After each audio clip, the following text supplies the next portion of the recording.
Aqui no gramado do estádio Beira-Rio, o Internacional acaba de vencer o Santos por 1-0 no Campeonato Brasileiro, retomou a vice-liderança da competição e jogadores agora deixando o gramado, mas tem pontos muito importantes para a gente falar sobre o que foi esse Inter 1, Santos 0. De um primeiro tempo de imposição do Internacional, um segundo tempo em que o Inter administrou a partida, mas muitas notícias ruins em relação à equipe e desfalques importantes que o Inter deve ter para a sequência no Campeonato Brasileiro. Eu estou falando mais sobre essa situação a partir de agora aqui no canal.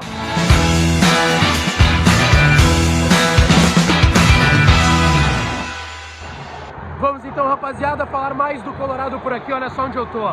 Gramado do estádio Beira-Rio, o Inter acaba de vencer o Santos por 1-0, retomou a vice-liderança do Campeonato Brasileiro e tem muitos pontos importantes para a gente falar sobre essa partida. Antes disso, não te esquece, deixa o like nesse vídeo, se inscreve no canal, ativa as notificações por aqui, dá essa força. O clima tá esse aqui, alguns aplausos, alguns torcedores cobrando. O Edenilson foi levar uma camiseta para os torcedores, muitas vaias, outros aplaudindo, enfim. Esse é o clima que o Edenilson vive com o torcedor do Internacional. Bom, mas uma partida que desde o início dela tem alguns pontos importantes para a gente destacar aqui.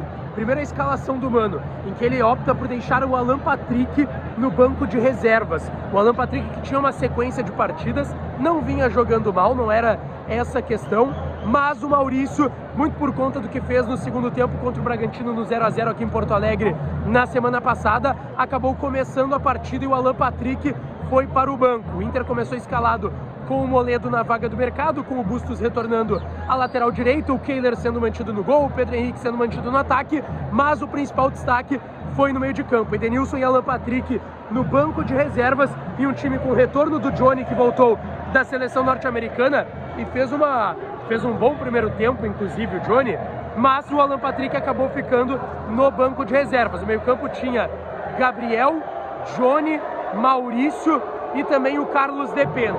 Primeiro tempo do Inter em que foi para cima do Santos, de fato, merecia até ter feito pelo menos 2 ou 3 gols, se duvidar, na primeira etapa. O Inter empilhou chances, muitas oportunidades, o Bustos perdeu em um lance muito parecido como foi o primeiro gol, que foi um cruzamento do lado direito, ela sobrou no lado esquerdo para o Depena sozinho dentro da grande área, finalizar cruzado e abrir o marcador.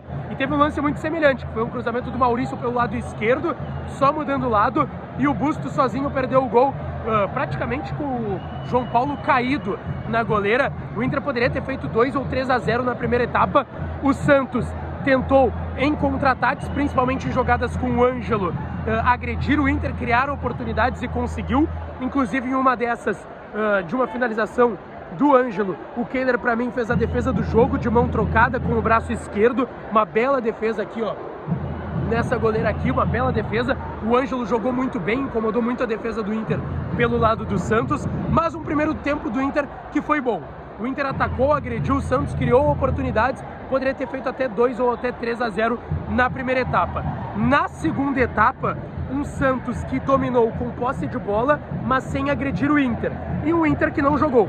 O Inter, se der pra gente definir de alguma forma, o Inter não jogou o segundo tempo aqui no Beira-Rio contra o Santos, muito pouco. O Mano tentou em algumas trocas, o Pedro Henrique não fez uma boa partida, essa é a verdade. Ele tentou diversas jogadas e não conseguiu dar conclusão a elas.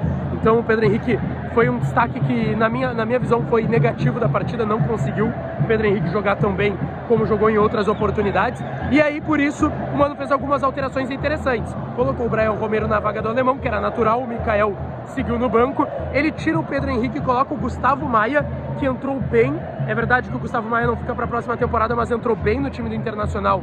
O Gustavo Maia teve uma oportunidade pelo lado direito, uma no segundo tempo, no finalzinho do jogo, um dos últimos lances do jogo, pelo lado esquerdo, que ele cruzou para a pequena área para o Brian Romero, mas o Eduardo Bauerman, zagueiro do Santos, acabou tirando o que seria o gol do Inter.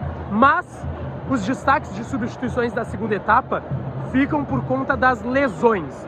Primeiro, o Carlos de Pena sentiu a virilha bastante, entrou o Edenilson, e aí naquela vibe que se tem do Edenilson, ele entra, é vaiado, é aplaudido, tem de tudo para Edenilson quando ele entra em campo aqui no Beira-Rio. E aí o Gabriel sentiu a coxa direita, preocupação também, o Gabriel saiu chorando chorando do gramado aqui do estádio Beira-Rio, foi atendido às pressas, ele reclamou bastante, ele possivelmente vai ser um desfalque para o próximo jogo contra o Flamengo. Mas eu vou chegar lá. Gabriel e Depena com lesões. O Johnny levou o terceiro amarelo e saiu para a entrada do Lisiero e não do Edenilson. Isso foi uma surpresa também aqui no Beira-Rio. Então, Gabriel, Johnny e o Depena não devem jogar contra o Flamengo. O Johnny é uma certeza. Agora, Gabriel e Depena podem também não jogar contra o Flamengo na próxima quarta-feira no Maracanã. O mais importante, a vitória do Inter, que coloca o Inter em uma condição de G4 novamente, já que o Fluminense perdeu para o Atlético Mineiro jogando em Minas Gerais, mas ainda assim, esses destaques de uma partida em que o Inter faz um bom primeiro tempo, um segundo tempo abaixo, controlando a partida, com pouca criação, pouca criatividade, mas que deve ter e deve refletir na sequência do Inter com desfalques importantes, principalmente no meio de campo, com Gabriel, Johnny e Depena, tá certo, pessoal? Não esquece, deixa o like nesse vídeo, se inscreve no canal, ativa as notificações que a gente volta mais para falar do Colorado por aqui, tá certo? Um abraço e até a próxima.